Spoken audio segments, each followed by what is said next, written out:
ओम नमः पार्वती पतये हर हर महादेव। जय श्री कृष्ण। दोस्तों, प्रिय भक्तजन, सावन का महीना 17 दिन बीत चुका है और आज 18वां दिन है। 18वें दिन आप सब श्रावण महात्म्य के 18वें अध्याय का श्रवण करेंगे।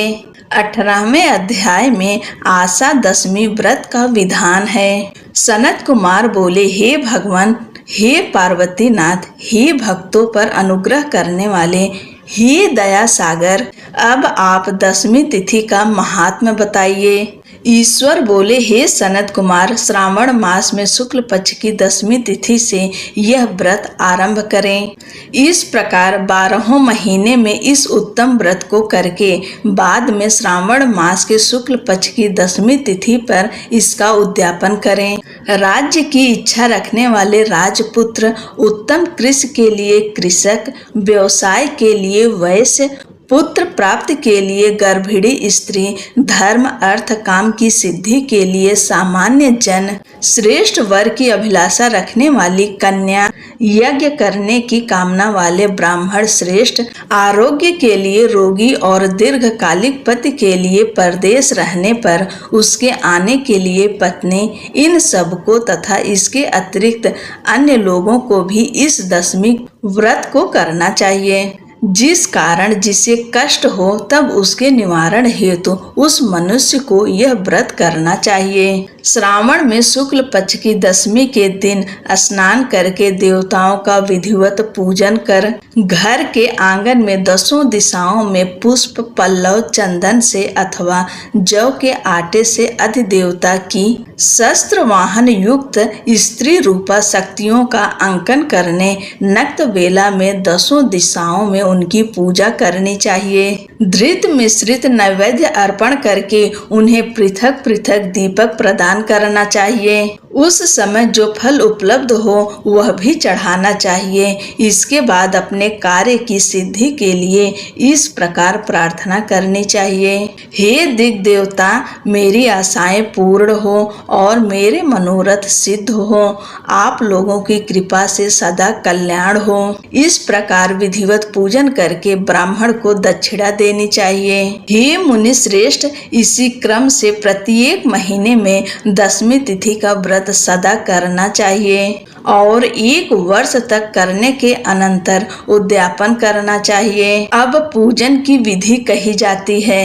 स्वर्ण अथवा चांदी अथवा आटे से 10 दिशाओं को बनाएं। उसके बाद स्नान करके भली भांति वस्त्राभूषण से अलंकृत होकर बंधु बांधवों के साथ भक्ति पूर्ण मन से 10 दिग् देवताओं का पूजन करना चाहिए। घर के आंगन में क्रम से इन मंत्रों के द्वारा दिग् देवताओं को स्थापित करें। इन भवन के स्वामी और देवताओं तथा दानवों से नमस्कार किए जाने वाले इंद्र आपके ही समीप रहते हैं। आप ऐन्द्री नामक दिग् देवता को नमस्कार है।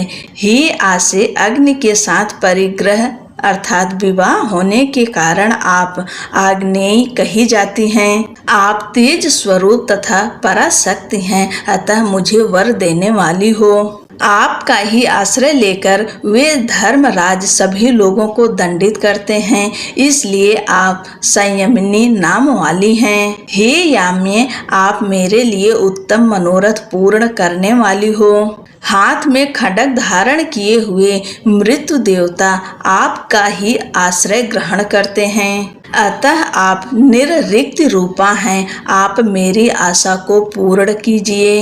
हे वारुणी, समस्त भुवनों के आधार तथा जल जीवों के स्वामी वरुण देव आप में निवास करते हैं, अतः मेरे कार्य तथा धर्म को पूर्ण करने के लिए आप तत्पर हों। आप जगत के आदि स्वरूप वासुदेव के साथ अधिष्ठित हैं, इसलिए आप वायव्या हैं। हे वायव्य, आप मेरे घर में नित्य शांति प्रदान करें। आप धन के स्वामी कुबेर के साथ अधिष्ठित हैं, अतः आप इस लोक में उत्तरा नाम से विख्यात हैं। हमें शीघ्र ही मनोरथ प्रदान करके आप निरुत्तर हो। हे ऐसानी, आप जगत के स्वामी शंभु के साथ साथ सुशोभित होती हैं।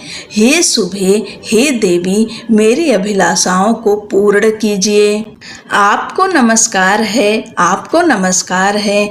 आप समस्त लोगों के ऊपर अधिष्ठित हैं, सदा कल्याण करने वाली हैं और सनक आदि मुनियों से घिरी रहती हैं। आप सदा मेरी रक्षा करें। सभी नक्षत्र ग्रह तारागण तथा जो नक्षत्र माताएं हैं और जो भूत प्रेत तथा विघ्न करने वाले विनायक हैं, उनकी मैंने अभियुक्त मन से भक्ति पूर्वक पूजा की है। वे सब मेरे अभीष्ट की सिद्धि के लिए सदा तत्पर हों। नीचे के लोकों में आप सर्पों तथा नेवलों के द्वारा सेवित हैं, अतः नाग पत्नियों सहित आप मेरे ऊपर प्रसन्न हों। इन मंत्रों के द्वारा पुष्प धूप आदि से पूजन करके वस्त्र अलंकार तथा फल निवेदित करना चाहिए। इसके बाद वाद्य ध्वनि गीत नृत्य आदि मंगल कृत्यों और नाचती हुई श्रेष्ठ स्त्रियों के सहित जागरण करके रात्रि व्यतीत करनी चाहिए। कुमकुम अक्षत तांबूल दान मान आदि के द्वारा भक्ति पूर्ण मन से उस रात्रि को सुख पूर्वक व्यतीत करके प्रातः काल प्रतिमाओं की पूजा करके ब्राह्मणों को प्रदान कर देनी चाहिए। इस विधि से व्रत को करके क्षमा प्रार्थना तथा प्रणाम करके मित्रों द्वारा प्रिय बंधुजनों को साथ लेकर भोजन करना चाहिए। हे तात, जो मनुष्य इस विधि से आदर पूर्वक 10वीं व्रत करता है वह सभी मनोवांछित फल प्राप्त करता है।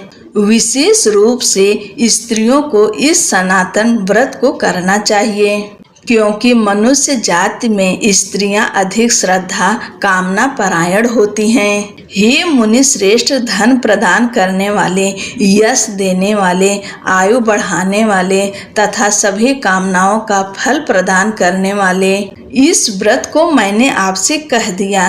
तीनों लोकों में अन्य कोई भी व्रत इसके समान नहीं है।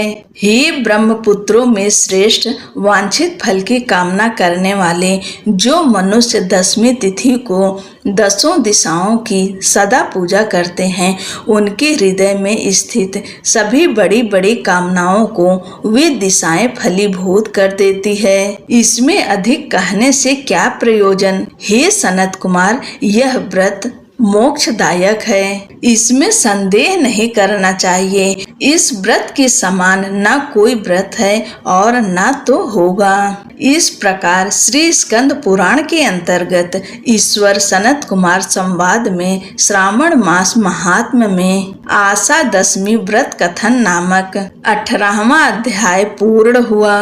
बोलो शंकर भगवान की जय।